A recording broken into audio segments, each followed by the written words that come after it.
Selamat pagi dan selamat datang di acara perencanaan dan titik kritis dalam pengadaan sesuai dengan Perpres nomor 12 tahun 2021 tentang perubahan terkait dengan Perpres nomor 16 tahun 2018 tentang pengadaan barang jasa pemerintah yang diselenggarakan oleh Kren Indonesia bekerja sama dengan Apexi dan juga LKPP serta diprakasai oleh Wansia ya, brand asli Indonesia dan juga Intel Indonesia serta media partner kami ada tehminar.id. Perkenalkan, nama saya Sheila, selaku moderator dari Kren Indonesia dan juga Tehminar ID. Saya ingin menyapa terlebih dahulu di sini ada Bapak Insinyur Maurits Mantiri ya, MM selaku Wali Kota Bitung. Halo, selamat pagi. Pagi.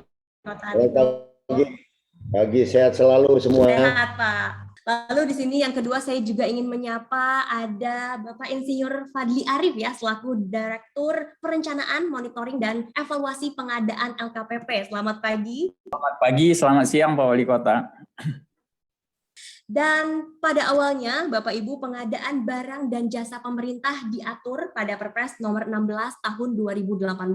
Peraturan Presiden dengan nomor 16 tahun 2018 tentang pengadaan barang jasa pemerintah ini telah diubah ya, menjadi Perpres 12 tahun 2021 tentang pengadaan barang jasa pemerintah tersebut. Atas dasar permasalahan di atas, maka diperlukan solusi penyelesaian masalah melalui perencanaan dan titik kritis dalam pengadaan sesuai dengan Perpres nomor 12 tahun 2021 tentang perubahan Perpres nomor 16 tahun 2018 tentang barang dan jasa pemerintah. Oke, kita langsung saja masuk ke presentasi yang pertama yang akan disampaikan oleh Bapak Insinyur Maurits Mantiri MM selaku Wali Kota Bitung. Saya persilakan waktu dan tempatnya. Terima kasih atas waktu dan kesempatan yang diberikan kepada kami. Karena judul yang diberikan kepada kita ini adalah perencanaan dan titik kritis dalam pengadaan barang jasa, saya langsung bisa menerawang ke pengalaman pekerjaan. Karena itu kami percaya dan kami paham ketika LKPP maupun PBJ kita, dalam hal ini LPSE kita, sudah melakukan pendekatan dengan titik kritis, maka kami pasti sudah memiliki yang namanya wawasan atau insight dalam rangka pelaksanaan kegiatan aktivitas pengadaan barang dan jasa. Merupakan kegiatan yang dimulai dari identifikasi kebutuhan sampai dengan serah terima hasil pekerjaan. Tahapan pengadaan meliputi perencanaan pengadaan, persiapan pemilihan, proses pemilihan, pelaksanaan kontrak, dan serah terima. Nah, karena kita dalam proses penyusunan roadmap-nya, sehingga pada kesempatan ini tujuan pengadaan barang jasa kami uraikan dari nomor satunya adalah mewujudkan pengadaan yang menghasilkan value for money. Kedua adalah peningkatan penggunaan produk dalam negeri, meningkatkan peran usaha mikro, kecil, dan koperasi, dan meningkatkan peran pelaku usaha nasional. Kemudian yang ketiga, mendukung pelaksanaan penelitian dan pemanfaatan barang, jasa sesuai dengan hasil penelitian. 4, meningkatkan keikutsertaan industri kreatif, mewujudkan pemerataan ekonomi dan perluasan kesempatan usaha, tapi lebih substansinya adalah bagaimana penyerapan anggaran yang telah tersedia dan terencana dari aspek distribusi dan kemudian dari jadwal pendistribusian itu bisa terrealisasi dengan cepat. 6, meningkatkan pengadaan yang berkelanjutan. Adapun upaya yang dilakukan kami dalam rangka untuk salah satu upaya untuk mencapai tujuan pengadaan peningkatan kualitas perencanaan pengadaan barang jasa adalah perencanaan pengadaan merupakan langkah awal dari proses pengadaan di mana akan menentukan proses pengadaan berikutnya. Tahapan pengadaan barang dan jasa yang menurut hemat kami pada poin yang bisa menyebabkan adanya fraud, sehingga setiap step ini dari angka 1 sampai dengan angka 7 ini merupakan titik-titik kritis yang perlu memang didalami dan dipahami. Satu adalah di perencanaan pengadaan. Nah, di tahap perencanaan pengadaan inilah yang kemudian menurut hemat kami, sebagaimana sudah kami sampaikan dari awal, itu benar-benar harus sesuai dengan kalender yang telah ditetapkan. Yang kedua adalah persiapan pengadaan. Yang ketiga, di titik persiapan pemilihan. Dan kemudian tahap persiapan pengadaan itu. di tahap persiapan pengadaan. Nah, setiap PPK menyusun HPS dengan pendampingan dari instansi lain dan jasa tenaga ahli konsultan yang terkait. Kedua, menghindari markup HPS, dilakukan review dan probability audit oleh inspektorat, tapi kami juga sering mengupayakan hadirnya BPKP untuk melakukan probability audit. Yang ketiga, spesifikasi dibuat sesuai dengan kebutuhan tanpa mengarah ke satu merek tertentu. Tahapan persiapan pemilihan, ya, di tahapan persiapan pemilihan ini, langkah pertama yang harus dilakukan adalah Pokja melakukan review melalui kertas kerja baku. Yang kedua, Pokja menyusun dokumen dan jadwal sesuai dengan ketentuan dan aturan pengadaan. Ketiga, Pokja melakukan penilaian, kualifikasi, dan evaluasi sesuai ketentuan dan aturan pengadaan. Lanjut. Tahapan proses pemilihan untuk menghindari keterlambatan pekerjaan dan masa kontrak kritis, PPK mendapatkan pendampingan dari inspektorat dan tenaga ahli atau lembaga lain yang kami tunjuk demi untuk spesifikasi kegiatan, dari spesifikasi kegiatan. Dua, pembayaran dilakukan sesuai prestasi pekerjaan yang disertai berita acara. Tahapan serah terima, untuk keseragaman kelengkapan dokumen, serah terima dibuat surat edaran wali kota. Simpul dan saran. Dengan mengidentifikasi dan memahami titik-titik kritis dalam setiap tahapan pengadaan, maka selanjutnya para stakeholder dan pelaku pengadaan akan mampu melakukan analisa dan menyusun rencana penanganan risiko pada titik-titik kritis tersebut sehingga tercapai proses pengadaan yang sesuai prinsip dan etika pengadaan, serta pada akhirnya berdampak baik dalam pelaksanaan pemerintahan dan kesejahteraan masyarakat. Diharapkan adanya peningkatan kapasitas sumber daya manusia di bidang pengadaan barang dan jasa pada pemerintah daerah melalui sosialisasi dan pelatihan peraturan presiden maupun peraturan menteri dan lembaga yang terkait dengan pengadaan barang dan jasa. Demikian yang dapat kami sampaikan. Demikian, wassalamualaikum warahmatullahi wabarakatuh. Om Santi Santi Santi Om, Namo Buddhaya, salam kebajikan, shalom.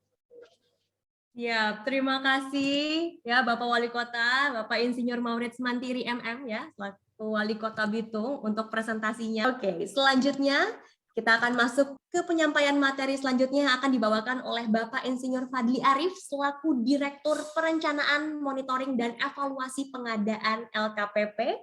Untuk waktu dan tempat saya persilahkan kepada Pak Fadli. Silakan Pak. Terima kasih Mbak Sheila. Nah, sedikit mengingatkan kita kembali dalam aspek peraturan sebenarnya yang disampaikan oleh Pak Wali Kota tadi sudah benar ya, bahwa Perpres yang berlaku itu tetap Perpres 16 ya.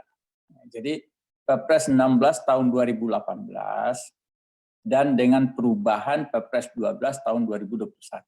Nah, jadi yang diubah di Perpres 12 itu hanya sebagian kecil dari Perpres 16. Jadi judul yang ingin saya sampaikan di sini adalah perencanaan pengadaan dan titik kritis dalam pengadaan barang jasa pemerintah. Nah, ini juga tadi sudah disinggung oleh Pak Wali Kota ya mengenai tujuan pengadaan. Jadi sedikit saya mengulang saja bahwa tujuan pengadaan itu yang pertama tentu adalah bagaimana menghasilkan barang jasa yang tepat dari setiap uang yang dibelanjakan. Jadi di dalam menyediakan barang jasa pemerintah, hal yang menjadi ukuran pertama itu adalah value for money-nya. Kita harus bisa mendapatkan barang jasa sesuai dengan rupiah yang kita keluarkan. Tetapi kalau kita melihat profil pengadaan barang jasa pemerintah 3 tahun terakhir, setiap tahun itu pemerintah pusat bersama dengan daerah ya, itu menghabiskan lebih dari 1.000 triliun rupiah. Jadi bisa dibayangkan duit yang 1.000 triliun itu harusnya bisa memberikan nilai tambah yang lain. Nah, hal-hal yang lain itu di dalam tujuan pengadaan disebutkan dengan tujuan sekundernya. Apa tujuan sekundernya? Dengan 1.000 triliun harusnya kita bisa meningkatkan penggunaan produk dalam negeri. Ya.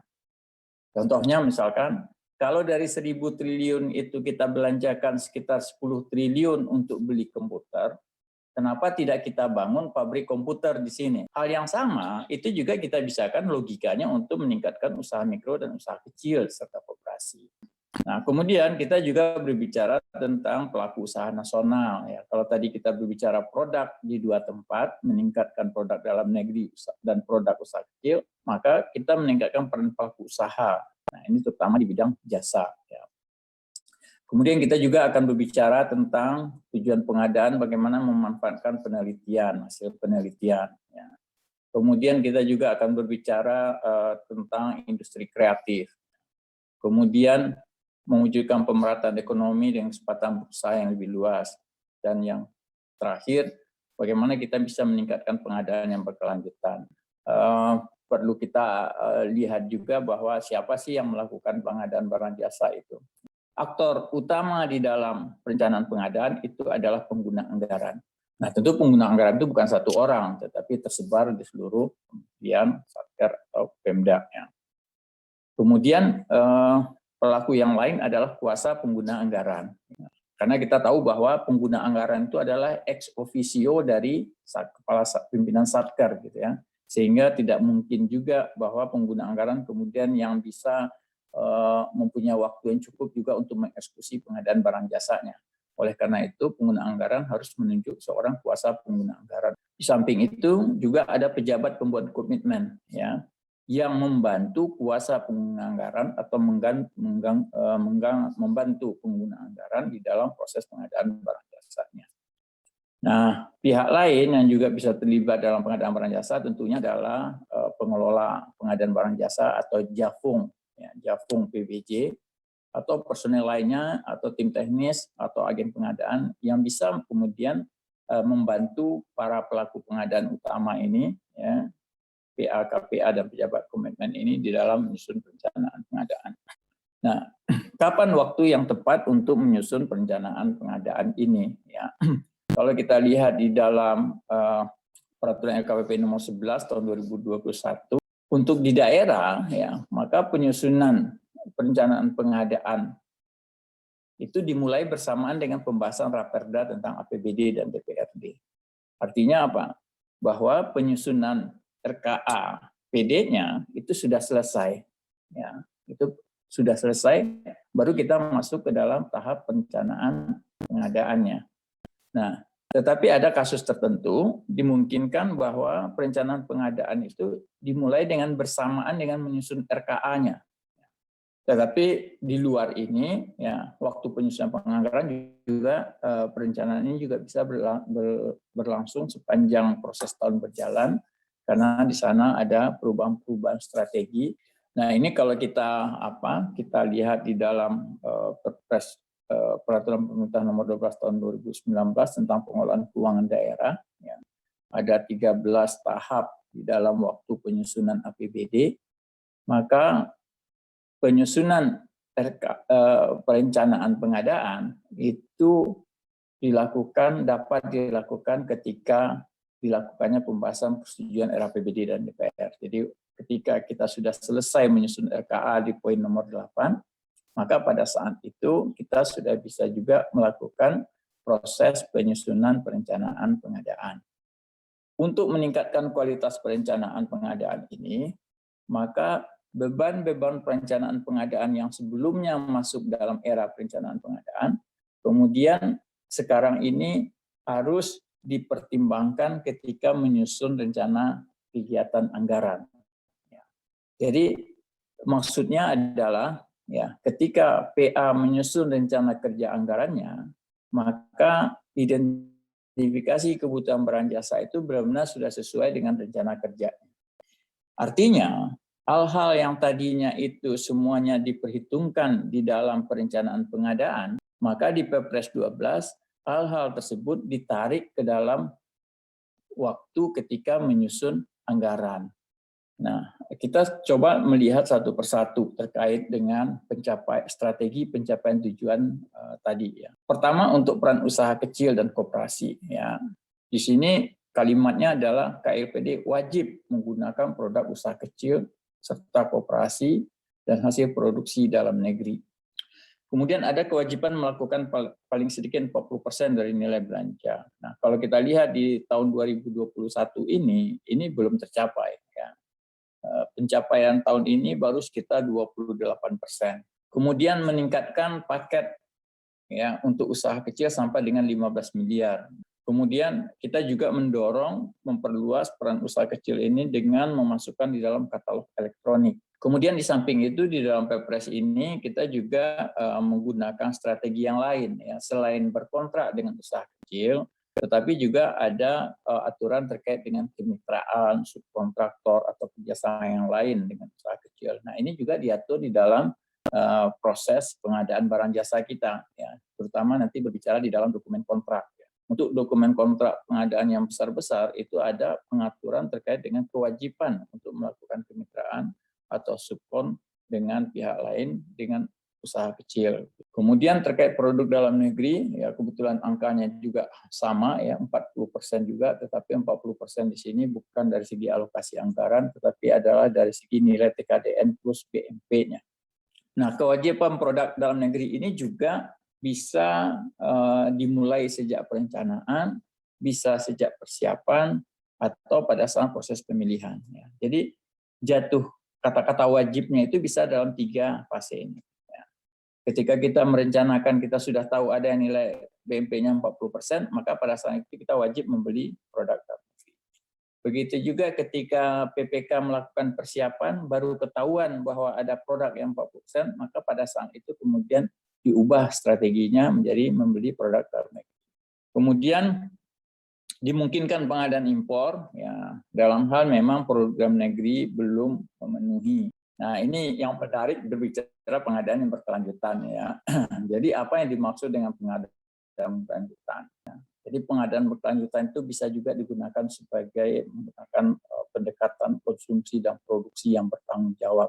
Baik yang memproduksi maupun yang mengkonsumsi itu harus bertanggung jawab. Bertanggung jawab terhadap apa? Tentunya pertama adalah bertanggung jawab terhadap kelestarian lingkungan. Apa saja yang dipertimbangkan di dalam pengadaan hijau itu adalah kita mempertimbangkan aspek ekonomi, aspek sosial, dan aspek lingkungan. Ya. Aspek ekonomi itu meliputi biaya produksi barang jasa sepanjang usia barang jasa tersebut. Jadi kalau kita membeli komputer misalkan, ya, atau membeli kendaraan, maka dasar kita memilih itu bukan hanya harga waktu membelinya. Kita harus kalkulasi, misalkan mobil itu usia pakainya 5 tahun atau 10 tahun, maka harus kita kalkulasi dalam 10 tahun itu mana yang paling murah. Kemudian kita juga berbicara aspek sosial. Nah, aspek sosial ini termasuk pemberdayaan usaha kecil tadi. Jadi ada irisan antara tujuan kita memberdayakan usaha kecil dengan tujuan kita terkait dengan aspek keberlanjutan. Kemudian kita juga bicara jaminan kondisi kerja yang adil. Jadi misalkan kalau di pekerjaan konstruksi, ya, kita harus bisa memastikan bahwa seluruh upahnya itu dibayar dengan upah yang memadai, gitu ya.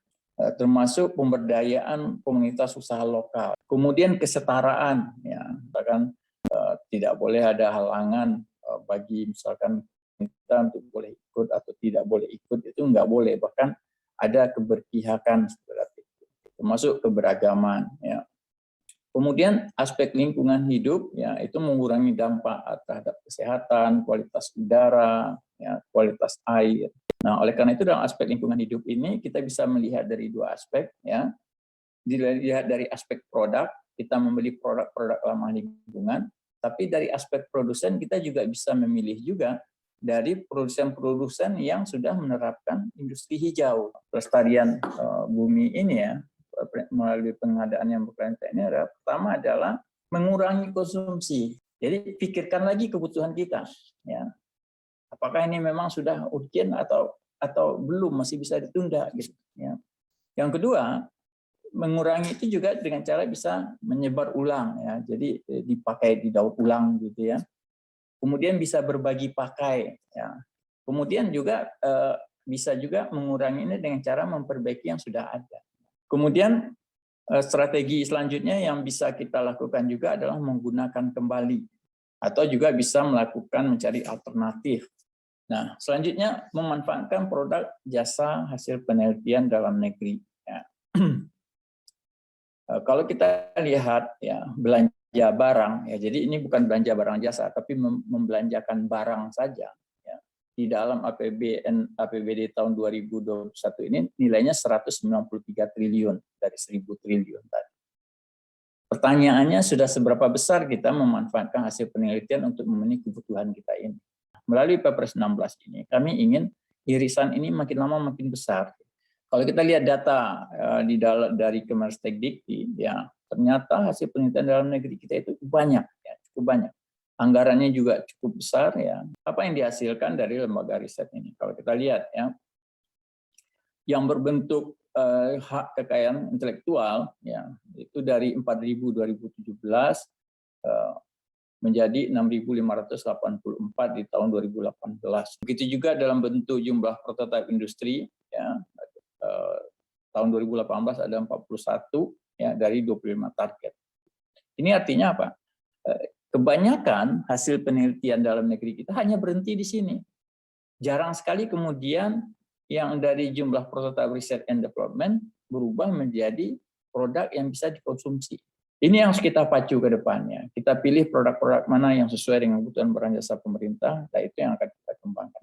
Nah, selanjutnya saya akan mencoba menggambarkan apa sih kegiatan perencanaan barang jasa kita itu. Pertama adalah identifikasi barang jasanya. Kalau dulu bahwa perencanaan pengadaan itu dimulai dengan identifikasi kebutuhan. Identifikasi kebutuhan itu sekarang sudah masuk ke level rencana penyusunan RKA, maka di dalam Perolem 11 identifikasi perencanaan itu dimulai dengan identifikasi pengadaan barang jasanya. Nah, di mana kita bisa melihat identifikasi barang jasa? Kalau di kementerian lembaga, ya, kita pengadaan barang jasa itu berasosiasi dengan belanja barang, jasa, dan belanja modal. Atau di beberapa belanja bansos atau belanja hibah yang dalam bentuk barang. Tetapi kalau di pemerintah daerah, kita bisa melihat pengadaan barang jasa itu di level subkegiatannya, ya. Di mana belanja itu terasosiasi dengan belanja operasional atau belanja modal atau dalam akun belanja lain berupa belanja hibah. Dan selanjutnya kita mengkategorikan, ya, pengadaan barang jasa kita itu. Kemudian di dalam Perpres 16 kita kemudian dimungkinkan untuk menggabungkan beberapa pengadaan. Nah, itulah yang kita sebut dengan pengadaan terintegrasi. Nah, di slide berikut saya akan menggambarkan seperti apa contoh pengadaan terintegrasi. Kemungkinan integrasi itu kita lihat di sini ada 9 kemungkinan, ya. Nah, contohnya apa? Kalau kita menggabungkan pekerjaan jasa konsultansi dengan pekerjaan konstruksi, maka itu kita kenal dengan pengadaan rancang bangun. Kalau kita menggabungkan antara pekerjaan konstruksi dengan jasa lainnya, ya, itu bisa juga merupakan pekerjaan rancang bangun dan pemeliharaan. Jadi kita gabung, ya. Jadi kalau kita membangun, kita tidak hanya berhenti di membangunnya, tapi kita kontrakkan juga pemeliharaannya, sehingga kita lebih fokus dengan pemanfaatan gedung untuk keperluan bisnis kita. Kemudian setelah kita membuat paketnya, ya, kemudian kita tetapkan cara pengadaannya, ya, apakah swakelola atau media. Karena pada prinsipnya pengadaan barang jasa ini hanya 2 ini cara melaksanakannya, ya. Kalau tidak dengan penyedia, kalau tidak dengan swakelola.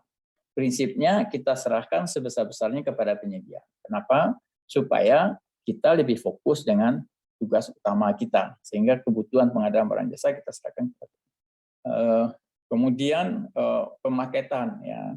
Dan pemaketan ini harus kita kaitkan dengan tujuan kita tadi. Misalkan kita ada pengadaan barang nilainya besar, padahal sebenarnya bisa dilakukan oleh usaha kecil, maka ketika memaketkan kita bisa memecah-mecahnya untuk kepentingan usaha kecil, ya. Kemudian konsolidasi, ya. Konsolidasi ini adalah optimalisasi pengadaan dengan mengurangi biaya pengadaan. Jadi dengan konsolidasi ini kita bisa lebih efisien di dalam penggunaan sumber daya kita. Kemudian tahap terakhir dari perencanaan pengadaan adalah diumumkannya hasil rencana umum pengadaan tersebut. Nah, ini kita juga sudah fasilitasi di dalam sistem informasi rencana umum pengadaan. Nah, selanjutnya kita bicara poin yang kedua dari materi ini adalah titik kritis, ya. Titik kritis itu terjadi pada setiap tahapan. Nah, titik kritis itu lahirnya dari apa? Lahirnya adalah dari risiko yang mempunyai dampak tinggi di dalam pengadaan barang jasa. Kalau kita lihat di beberapa pendekatan yang bisa kita lihat, karakteristiknya itu adalah, ya, ketidakpastian dan kerugian. Jadi dalam proses pengadaan itu akan memunculkan ketidakpastian dan kerugian. Jadi kalau berdasarkan tahapan pengadaan itu ada risiko pada tahap perencanaan dan persiapan, ada risiko pada tahap pelaksanaan pemilihan, ada risiko pada tahap pelaksanaan kontrak. Nah, ini contoh-contoh risiko yang umum terjadi misalkan pada saat perencanaan persiapan, ya.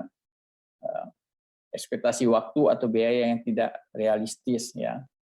Ada ketidaksesuaian tata kelola pengadaan yang ada, kemudian keterbatasan akses informasi, kompleksitas aspek legal, kemudian keterlambatan proses persetujuan, kemudian ketidaktepatan, jadi salah dalam memilih metode, itu juga akan menimbulkan risiko. Kemudian dari kemungkinan risiko yang semuanya tadi itu yang mungkin terjadi itu, bagaimana cara kita menentukan risiko mana yang kritis? Nah, maka untuk mengetahui titik kritisnya itu, ya kita harus memetakan risiko tadi, ya kita petakan di dalam matrik kemungkinan dampak, ya. Kemudian kita nilai risikonya, kita lihat kemungkinan terjadinya seperti apa. Maka kemudian kita akan mendapatkan nanti poin ada kegiatan-kegiatan yang kategori ekstrim, ada kategori tinggi, ada kategori sedang, ada kategori yang rendah. Nah, untuk itu saya merekomendasikan Bapak Ibu untuk bisa membaca unit kompetensi 29 yang telah kami susun di LKPP, yaitu unit kompetensi mengelola risiko. Nah, buku ini sebenarnya Bapak bisa unduh dari website LKPP.